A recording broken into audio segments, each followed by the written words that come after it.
নমস্কার, আমি ডক্টর বৈশালী রায়। আজকের এই ভিডিওতে আমি কেচাপ নিয়ে কিছু কথা বলবো। আমরা অনেকেই কেচাপ খেতে খুব পছন্দ করি, স্পেশালি আমরা স্ন্যাক্সের সাথে এটা খাই। অনেকে কিন্তু এটাকে রেগুলার খাই এবং বেশ ভালো পরিমাণে খাই। কিন্তু এই যে কেচাপ, এটা কিন্তু শরীরের পক্ষে একেবারেই ভালো নয়।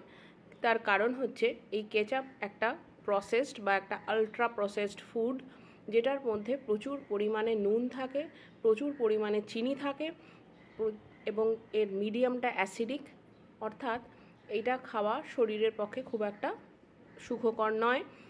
যদিও এটা খেতে খুবই ভালো এবং অনেকে এটা বললাম যেমন আগে যে লোভে পড়ে আমরা অনেক সময় এটা আমরা রোজ খাই এবং বেশি করে খাই।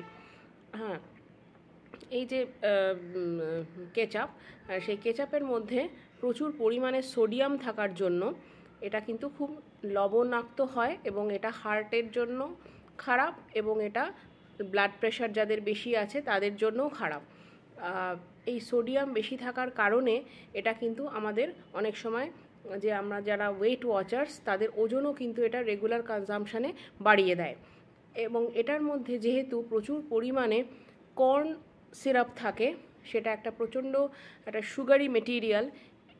এই যে কেচাপ, এটা যারা রেগুলার খান তাদের কিন্তু ওজন বেড়ে যেতে পারে, তাদের ইনসুলিন রেজিস্ট্যান্স হতে পারে, ডায়াবেটিস মেলাইটাস হতে পারে, ডিসলিপিডিমিয়া হতে পারে, অর্থাৎ ট্রাইগ্লিসারাইডসগুলো বেড়ে যেতে পারে।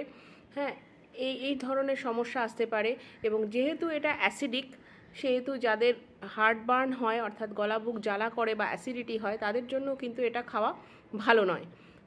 আর এটার মধ্যে প্রচুর পরিমাণে প্রিজারভেটিভস থাকার কারণে এটা কিন্তু দেখা গেছে যে অনেক ক্ষেত্রে অনেক দিন ধরে কনজাম্পশন করলে ক্যান্সারাসও হতে পারে।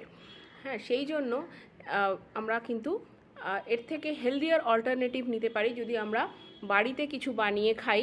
সেটা ফ্রেশ মেটেরিয়ালস দিয়ে যদি আমরা মিক্সিতে গ্রাইন্ড করে চাটনি বানিয়ে নিই বা ওই ধরনের কিছু একটা ডিপ বানিয়ে নিই বা দই দিয়ে ডিপ বানিয়ে নিই, সেটা কিন্তু অনেক বেশি হেলদি হবে। সুতরাং আমাদের এমন নয় যে আমরা কেচাপ একদম খাবো না, কিন্তু রেগুলার বেসিসে যারা আমরা কেচাপ খাই তাদের কিন্তু এই খাওয়া ডেফিনেটলি লিমিট করা উচিত।